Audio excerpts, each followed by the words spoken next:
घगसरा बाजार।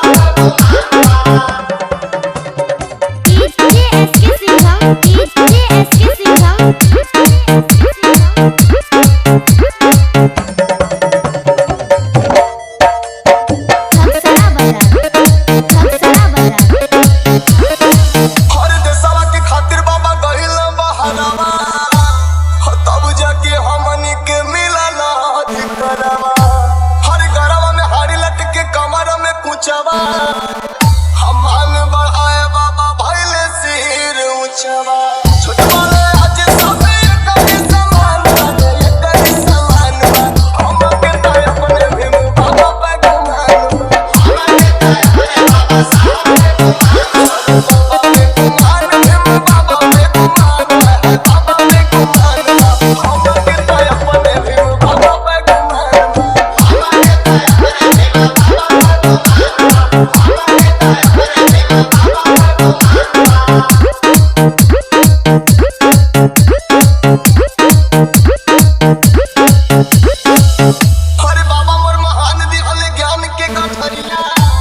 शिक्षा से दूर होई जिंदगी के अनहरिया हर साहब के चरनिया में माथा हम झुकाई जबल जी भीम जी के महिमा हो गई दीपक अवतार संविधान में प्रधान संविधान में प्रधान हम के तो अपने भीम बाबा पे